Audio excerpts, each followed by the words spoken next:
Bonjour à tous et à toutes et bienvenue sur Encore un pas, le podcast holistique qui cultive la sérénité alimentaire. Je suis Alizée Perrin, sophrologue certifiée et psychonutritionniste et je vous aide à vous réconcilier avec la nourriture et votre corps. Bonjour à toutes et à tous et bienvenue sur ce 8e épisode de mon podcast. Aujourd'hui, je vais vous parler des compulsions alimentaires et plus particulièrement en fait de toutes les pensées, les petites phrases, les freins en fait qu'on se met, les choses qu'on se dit à soi-même, les croyances en fait limitantes qui sont ancrées en nous et qui peuvent vous maintenir dans une relation négative à la nourriture, qui peuvent donc vous maintenir dans vos compulsions sans que vous en ayez vraiment conscience. On va justement un peu préciser tout ça, et en gros, aujourd'hui, ça va vraiment être un debunk, comme on dit.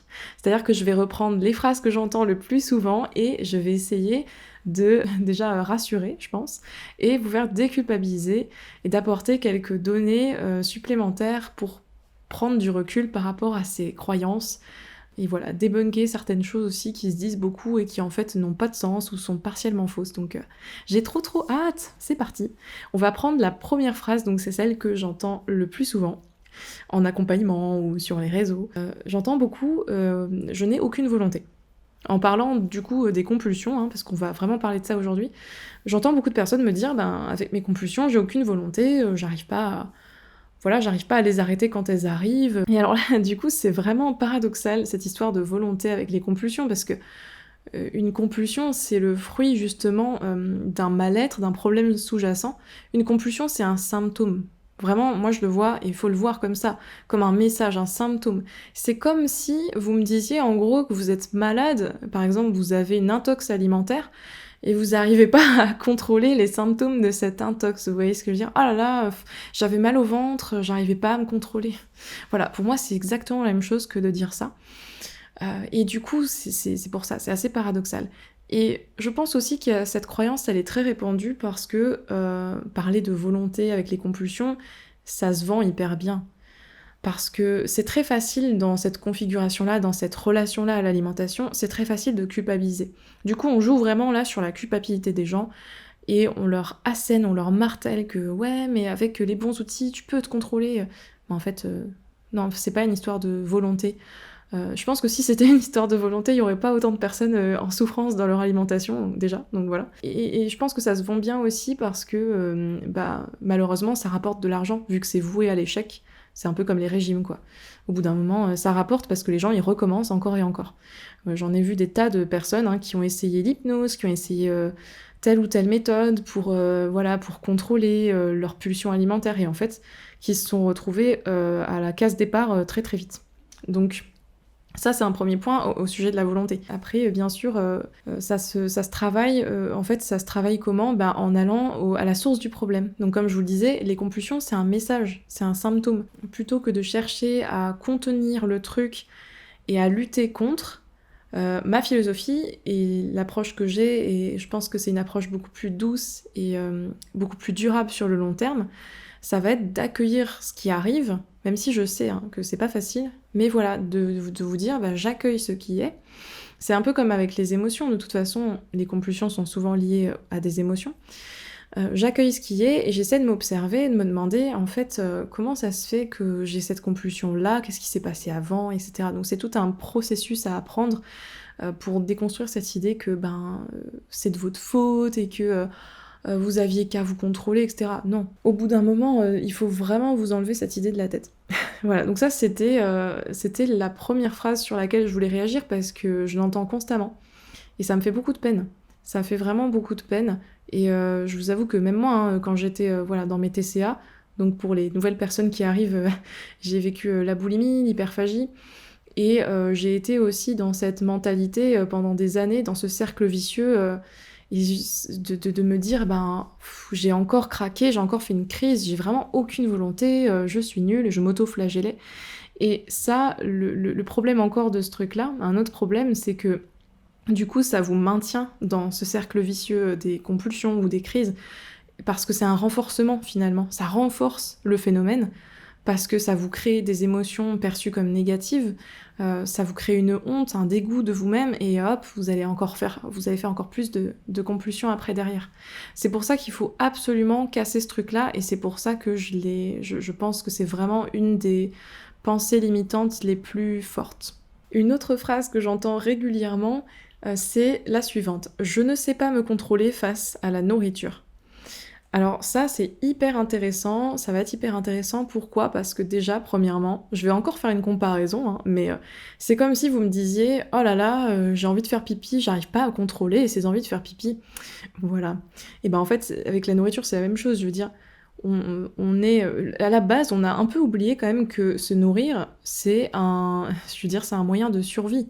C'est notre première source de vie, la nourriture, l'eau, et on en a besoin pour survivre, et donc en fait, c'est pas quelque chose de contrôlable dans le sens où, bah, vous avez littéralement des réflexes, un instinct de survie. Votre corps est programmé pour survivre.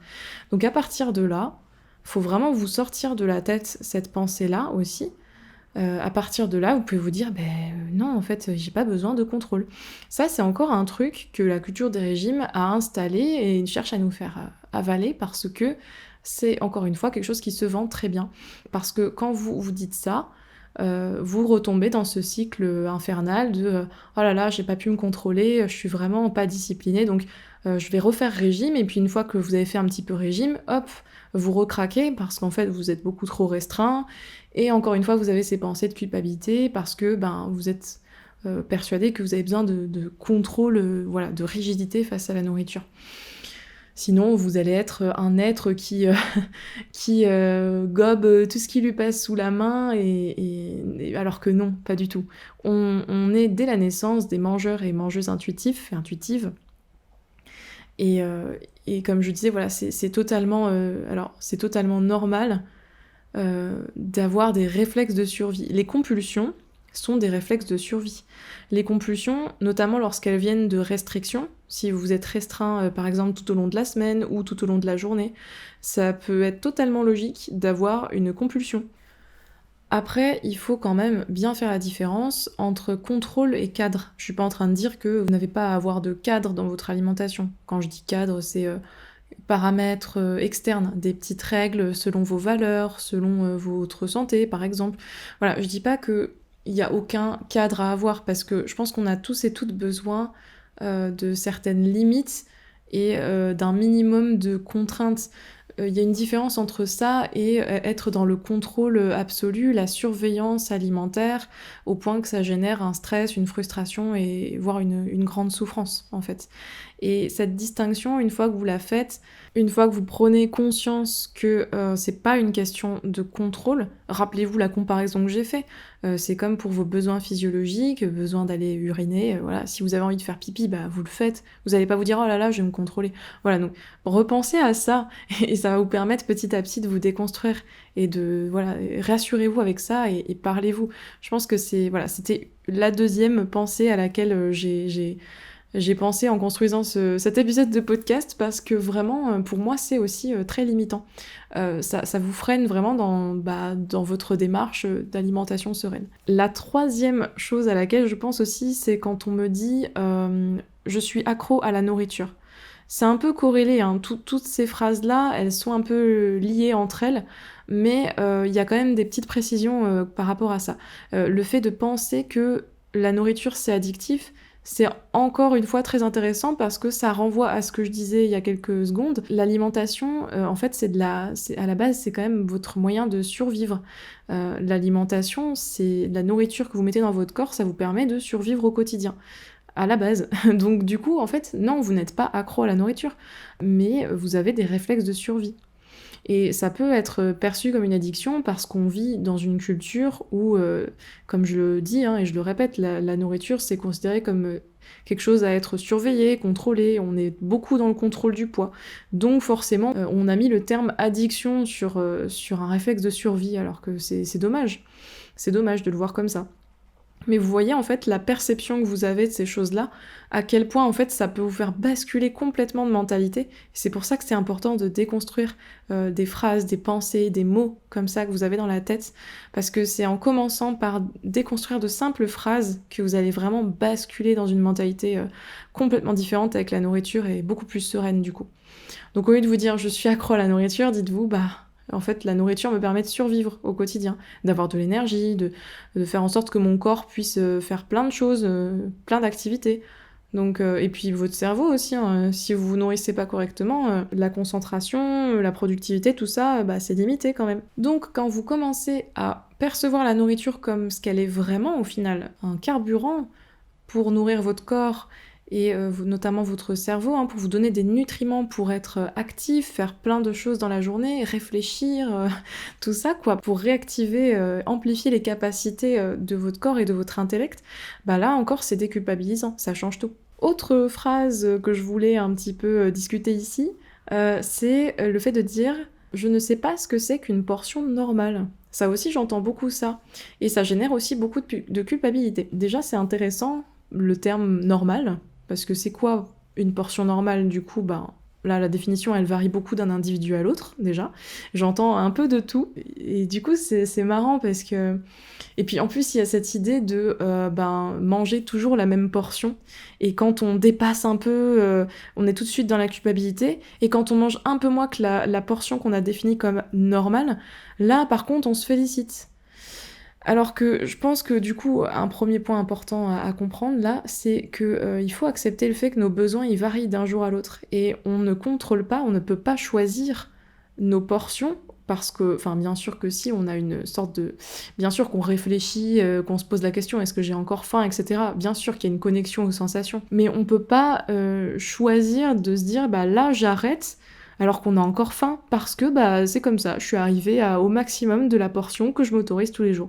Non en fait, parce que votre corps il a des besoins tellement différents selon les journées que vous vivez, et puis selon aussi la phase dans laquelle il est, et puis selon la saison à laquelle on est, et selon si vous êtes en train de travailler sur un chantier ou depuis votre maison, ou selon si... Enfin vraiment, ça dépend de tellement de paramètres. Et des fois il y a des trucs, ça nous paraît un peu mystérieux.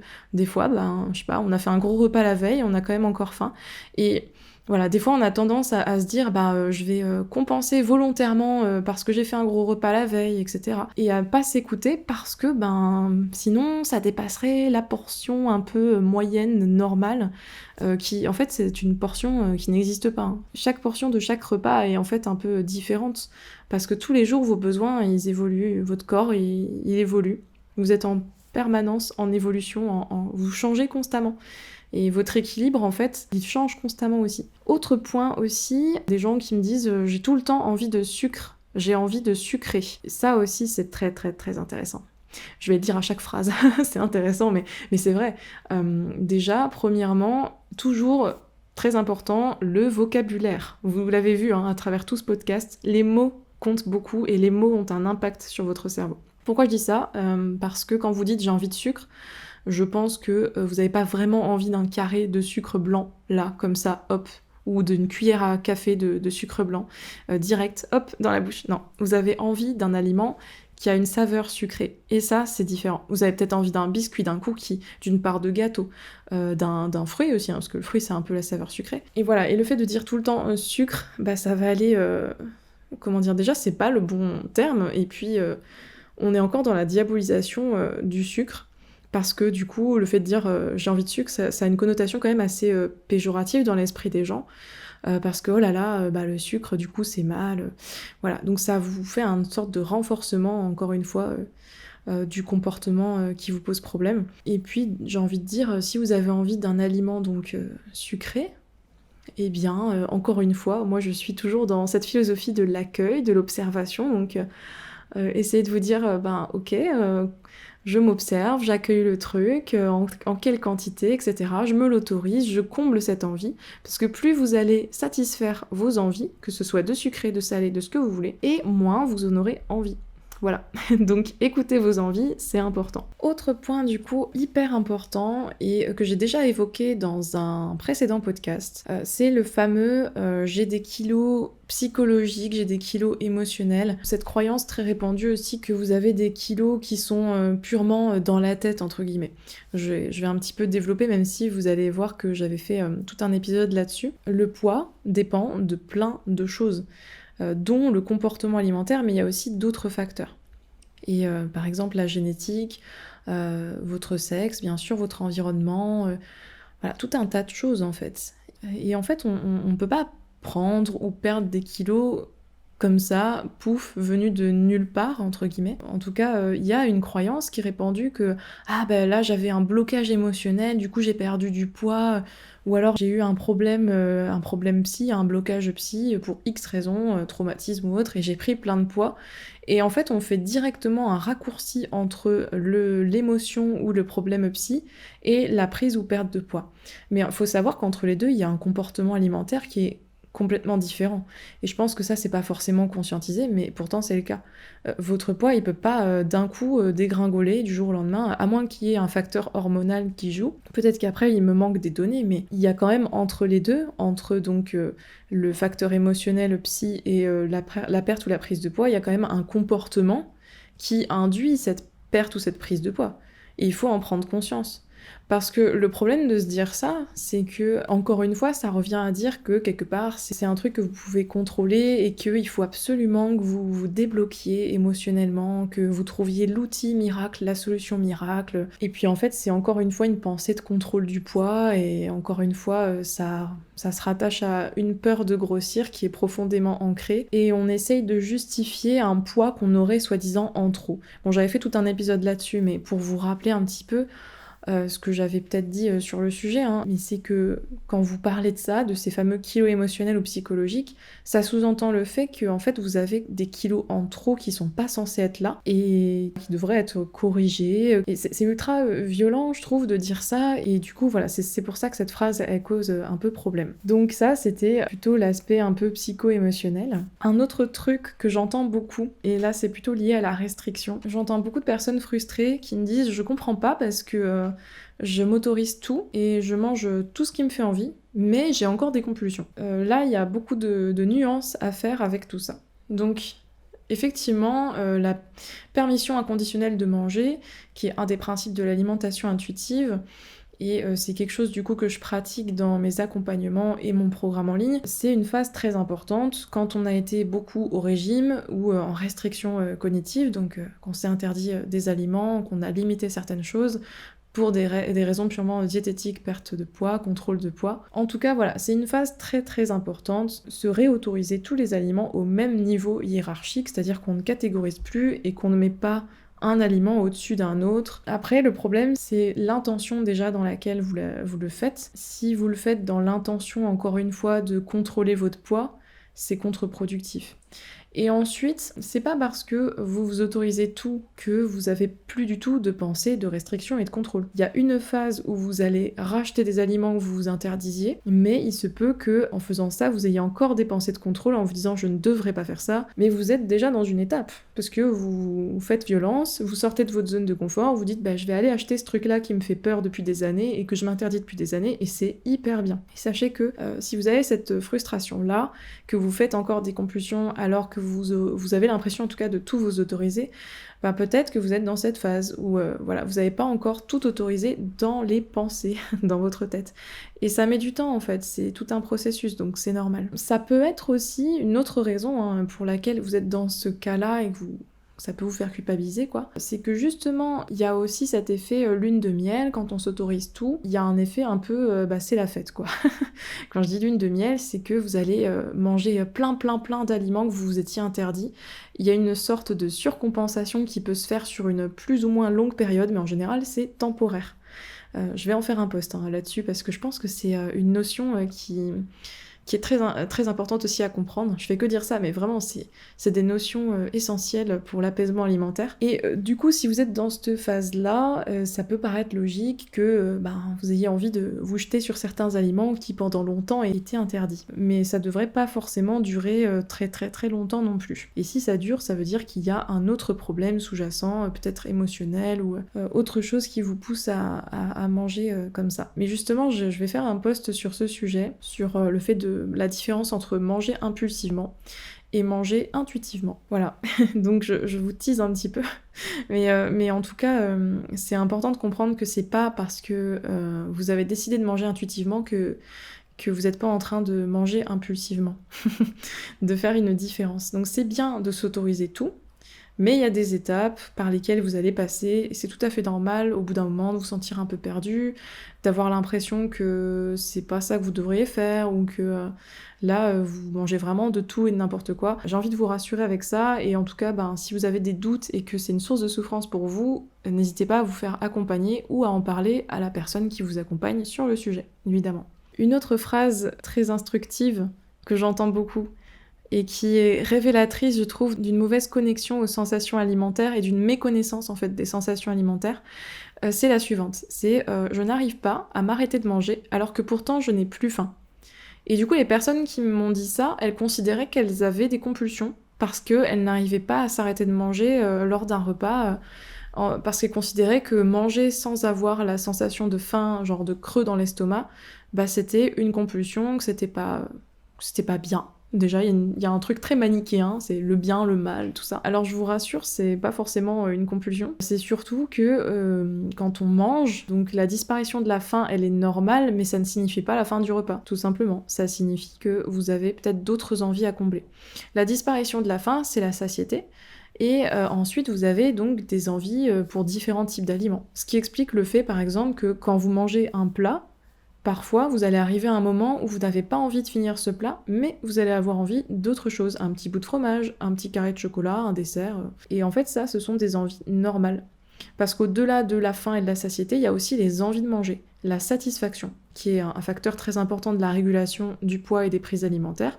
Et si vous n'arrivez pas à satisfaction à la fin du repas, ça peut créer des frustrations, et là par contre plus tard engendrer des compulsions parce que votre corps va chercher à compenser ce qu'il n'a pas eu. Dites-vous que vous êtes tout le temps en recherche non seulement donc d'apport énergétique et nutritionnel, mais aussi en recherche de plaisir. Et ces trois choses-là sont à niveau égal, je veux dire, elles sont tout aussi importantes les unes que les autres. Il n'y a pas de hiérarchie. Donc ça, c'était vraiment... je pense que c'est même le sujet d'un épisode entier, voire d'une formation entière, parce que les sensations alimentaires, il y a des tas de choses à faire, à dire, et des tas d'exercices là-dessus. Donc c'est pour ça que c'est tout un travail qui se fait surtout en accompagnement. C'est des choses, quand vous êtes seul face à ça et que vous comprenez pas, c'est hyper dur de s'instruire, de s'éduquer là-dessus et de pratiquer des exercices là-dessus, seul, dans son coin. Après, vous pouvez lire, bien sûr, tous les livres sur l'alimentation intuitive et tout ça, mais je trouve que c'est quand même pas pareil quand on est tout seul face à ça. Et enfin, la dernière phrase dont je voulais vous parler, que j'ai entendue assez récemment, c'était une personne qui m'a dit « En ce moment, du coup, je suis dans un cercle vicieux » en parlant de l'alternance restriction-compulsion, qui du coup est une alternance logique, parce que quand vous vous restreignez, que vous interdisez des choses, en termes de quantité, d'apport calorique ou certains aliments, et du coup vous avez moins de satisfaction, il y a forcément une surcompensation de la frustration, du manque de calories, etc., qui crée des compulsions. Donc c'est pour ça que souvent, quand vous souffrez de compulsions, il y a des moments où vous arrivez à, entre guillemets, vous maîtriser, dans le sens où vous êtes à nouveau dans le contrôle et la restriction, et vous pensez que c'est du coup, ça y est, vous avez réussi quelque chose, alors qu'en fait vous êtes toujours dans ce cercle vicieux. C'est en fait une personne qui me disait « je suis dans un cercle vicieux » en parlant de ses compulsions, et du coup j'aimerais me remettre dans le cercle vertueux en parlant de la restriction cognitive, mais je pense qu'elle voulait plus vraiment être quand même dans la restriction cognitive, mais cette phrase est intéressante parce que, encore une fois, c'est donner cet aspect très binaire, très manichéen à la nourriture. Soit je fais les choses mal, soit je fais les choses bien, alors que déjà, dans un premier temps, je pense que c'est important de comprendre l'aspect de ce trouble, que sont les compulsions, l'aspect alternance de phases, Vous n'êtes pas tout le temps en compulsion, vous avez des phases où vous êtes beaucoup en compulsion et des phases où vous êtes dans la restriction en général. Dans le cas en tout cas où les compulsions, elles viennent surtout d'une restriction. Je parle pas des compulsions purement émotionnelles, là je parle vraiment de la restriction. Et du coup, c'est encore une fois donner cet aspect manichéen à la nourriture et au comportement alimentaire en général. Alors déjà, il n'y a pas de cercle vicieux ou vertueux. Et pour moi, encore une fois, et je vous l'ai déjà dit au cours de l'épisode, vos compulsions, c'est un symptôme de quelque chose d'un peu plus profondément ancré, que ce soit les émotions, la restriction ou autre chose. C'est un symptôme, c'est un message, c'est votre corps qui vous permet en fait de survivre à un comportement, quelque chose que vous faites en amont. Là encore, ça peut être intéressant de nuancer, d'assouplir ces pensées-là, et plutôt que de vous dire il faut que je me remette dans le droit chemin entre guillemets, plutôt c'est qu'est-ce que vous pouvez faire pour avoir un maximum de satisfaction dans votre alimentation, pour éviter en fait la frustration qui vous amène aux compulsions, pour vous apaiser d'une manière globale. Il s'agit pas juste, encore une fois, de traiter les compulsions, de les écrabouiller, de les exploser, et Vous voyez, c'est cette approche-là, en fait, de lutte contre les compulsions, encore une fois, c'est hyper culpabilisant et sur le long terme, ça fonctionne pas. Encore une fois, du coup, je vous invite à vous poser la question, qu'est-ce que je peux faire pour mieux m'observer, qu'est-ce que je peux apprendre de mes compulsions finalement? Et ça, c'est une bonne question. Et ce genre de questionnement, ça peut vous permettre... Ça peut en tout cas être une aide pour éloigner toutes ces pensées limitantes que je viens de déconstruire dans cet épisode. Vous posez les bonnes questions. C'est donc la fin de cet épisode, et oui, j'espère que ça vous a plu en tout cas. Moi j'ai pris beaucoup de plaisir à le faire. N'hésitez pas, si vous avez apprécié l'épisode, si vous aimez mon podcast, à le noter 5 étoiles. Vous pouvez maintenant, je crois, le noter sur Spotify, en plus de Apple Podcast. Donc voilà, et puis n'hésitez pas aussi à venir interagir avec moi, à m'écrire un petit message sur Instagram. Vous pouvez me retrouver sous le nom de Encore un pas, ou si vous tapez Alizé Perrin. Et si ce podcast vous a plu, bien sûr, n'hésitez pas à le partager autour de vous. Voilà, en tout cas, en attendant le prochain épisode, je vous souhaite à tous et à toutes une très belle journée ou soirée, et puis je vous dis à bientôt pour le prochain.